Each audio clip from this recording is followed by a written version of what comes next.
भो साधो क्षणं तिष्ठ मच्चिन्तामपि नाशया दर्शनं तव लोकस्य सर्वथा विहरं परम। प्रभु आप जैसे संतों के दर्शन तो बड़े दुर्लभ होते हैं, जब भगवान कृपा करते हैं तब आप जैसे संतों के दर्शन होते हैं। भो भो साधो क्षणम तिष्ठ, महात्मा एक बार रुकिए तो सही, कुछ क्षण के लिए रुकिए, हमारे मन के संशय को दूर करके जाइए। भो भो साधो क्षणम तिष्ठ मच्चिन्तामपि नाशया। तब मेरे मन में उत्सुकता हुई कि चलो देवी जी ने पूछा तो सही। मैं तुरंत उनके पास गया और उनको जब मैं जाके देखा तो मैंने उनसे पूछा कि देवी आप कौन हो, क्यों दुखी हो? वद देवी सवस्तारम स्वस्य दुःखस्य कारणम। देवी कासित तुम आप कौन हो? काविमो।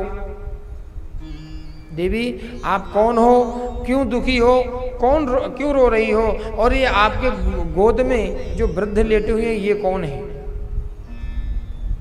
तब वो अपना विस्तार से बताती हैं, कहते हैं महाराज अहम भक्ति रीति ख्याता इमौ में तनयो मतौ ज्ञान वैराग्य नामानो काल योगेन जर्जरौ। महाराज मेरा नाम भक्ति महारानी है। क्या है? मैं भक्ति हूं।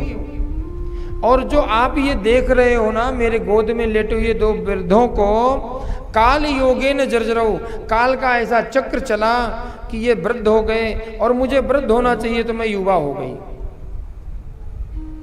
मुझे वृद्ध होना चाहिए तो मैं युवा हो गई, 18 वर्ष की हो गई, और इन्हें 18 वर्ष का होना चाहिए तो ये वृद्ध हो गए।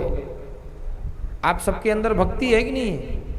किसके किसके अंदर भक्ति है भगवान की?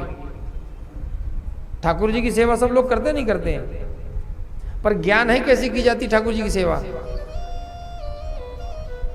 तो भक्ति के पुत्र कौन है? ज्ञान। दूसरे पुत्र कौन है? वैराग्य। मालूम है ना ये ज्ञान वैराग्य, बस ये नहीं पता कि ज्ञान क्या है। तो इसीलिए ज्ञान और वैराग्य वयोवृद्ध हो गए, आपके अंदर भक्ति है, इसीलिए भक्ति 18 वर्ष की हो गई। हमारे अंदर जैसे हम मंदिर में दर्शन करने सभी लोग तो जाते हैं, मंदिर दर्शन करने नहीं जाते हैं। अगर मंदिर में लंबी भीड़ दिखाई पड़ी तो हम दूर से ही प्रणाम कर लेते हैं। कर लेते नहीं कर लेते हैं।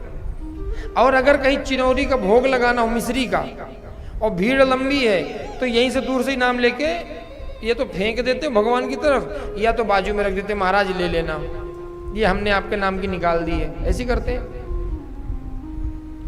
तो ये क्यों? भक्ति तो है पर ज्ञान नहीं है।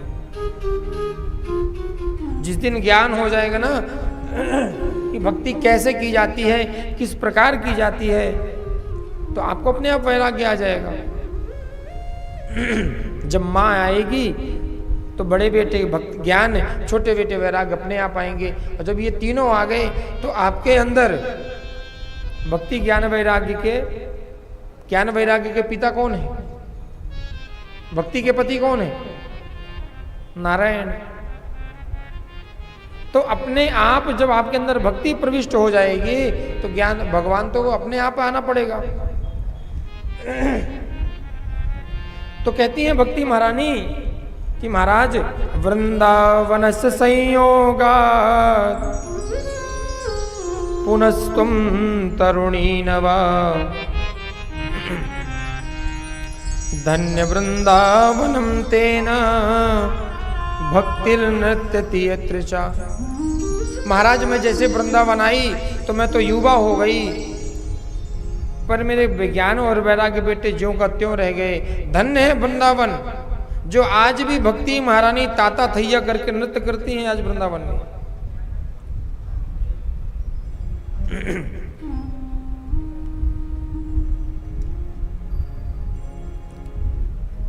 जबकि कलयुग में सबसे सरल भक्ति है, पता है आपको? पता है ना? नहीं पता है। सबसे सरल भक्ति अगर है तो कब है, कहाँ है?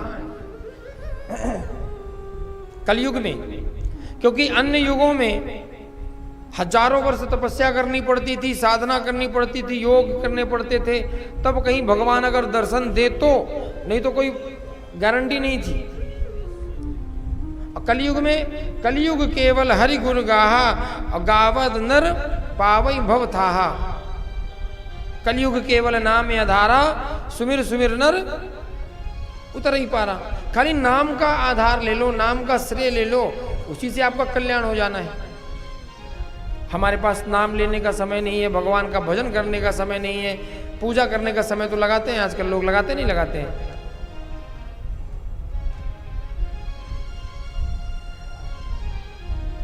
सारे अपनी दुख की व्यथा, दुख की कथा भक्ति महारानी ने सुनाया तो नारद जी महाराज कहते हैं, देवी भक्ति आप घबराओ नहीं, मैं आपके पुत्र ज्ञान और वैराग्य को अवश्य स्वस्थ कर दूंगा, मैं पूर्ण कोशिश करूंगा।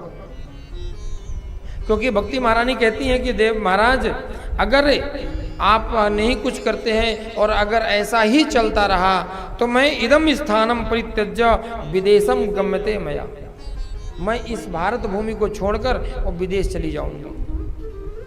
तो नारद जी ने महाराज कहा कि देवी आप घबराइए नहीं, आप यहीं रहिए, मैं कुछ न कुछ प्रयत्न करता हूं। नारद जी ने जब वचन दिया तो भक्ति महारानी जयति जगति माया यस्य कायाधवस्ते वचन रचन में कम केवलम चाकलय्य ध्रुप पदमपि यातो यत्कृपातो ध्रुवोयम सकल कुशल पात्रम ब्रह्मपुत्रम नतास्मि। भक्ति महारानी नारद जी से, जब नारद जी ने वचन दे दिया कि आपके पुत्रों को मैं ठीक कर दूंगा, तब तो भक्ति महारानी कहती है ब्रह्मा जी के मानस पुत्र, आपने वचन दे दिया, यही हमारे लिए बहुत है। क्योंकि आपने ध्रुव जी को सहारा दिया था तो ध्रुव लोक दिला दिया उनको। तो अगर आपने मुझे वचन दिया तो मुझे पूर्ण विश्वास है कि आप मेरे बच्चों को स्वस्थ कर देंगे। नारद जी ने प्रयत्न करना प्रयास किया, पूरा प्रयत्न कर लिया।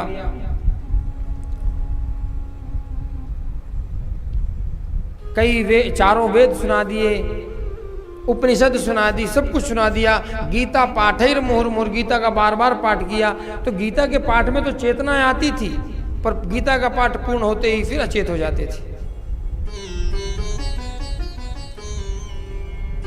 गीता का पाठ पूर्ण होते ही ज्ञान और वैराग्य फिर से अचेत अवस्था में चले जाते थे। ज्ञान प्रबुद्धताम शीघ्रम रे ज्ञान प्रबुद्धता। नारद जी को चिंता होने लगी कि मैंने जितनी मेरे पास चूरन चटनी दवाई थी सब मैंने दे दी, लेकिन ये तो ठीक ही नहीं हो रहे हैं। नारद जी को भी चिंता पड़ी। कहने लगे, हे ज्ञान, हे वैराग्य, उठ जाओ, खड़े हो जाओ। लेकिन वो अचेत अवस्था में लेटे रहे। व्योमवाणी तदैवा भूम्ना ऋषेखिदितामिति उद्यमः सफलस्तोयं भविष्यति न संशया। हे नारद जी महाराज, आप सत्कर्म करिए, आप सत्कर्म करते ही ये ज्ञान और वैराग्य स्वस्थ हो जाएंगे। तो नारद जी ने जैसे आकाशवाणी सुनी कि सत्कर्म करिए, तो नारद जी ने पूछा, हे देव, हमें ये तो बताइए कि सत्कर्म है क्या। पर आकाशवाणी ने कुछ नहीं बताया। अब महाराज मैं आज वो सत्कर्म ढूंढते ढूंढते मैं परेशान होया। एतत्तु सत्कर्म सुरर से तुम समाचर। क्योंकि मैं जिसके पास भी जाता तो कोई मुंह की भूतास्तथान्ये तु कियंतस्तु पलायितः। मैं किसी संत के पास जाता और उनसे पूछता कि महाराज सत्कर्म क्या है, हमें बता दो। तो कोई तो मुंह की भूता, कोई तो मौन व्रत रख लेते थे कि महाराज मैं कुछ नहीं बता सकता, मेरा मौन व्रत चल रहा है। और कियंते पलाए तो कोई तो नारद जी को आते देखते ही सवाल पूछते ही उस जगह को छोड़ के भाग जाते थे। क्यों? कोई बड़ा विदेश का डॉक्टर आके आपसे पूछे कि भैया बुखार की दवाई बता दो, तो आप क्या करोगे? बता पाओगे उसको? अपने आप में घबरा जाओगे, बताओ इतना बड़ा डॉक्टर हमसे पूछ रहा है। तो नारद जी ब्रह्मा जी के पुत्र, जिसको वेद वेदांत का ज्ञान है, वो पूछे सत्कर्म क्या है, तो कोई उनके सामने जवाब देने के लिए तैयार ही नहीं हुए। सब छोड़ छोड़ के भाग गए।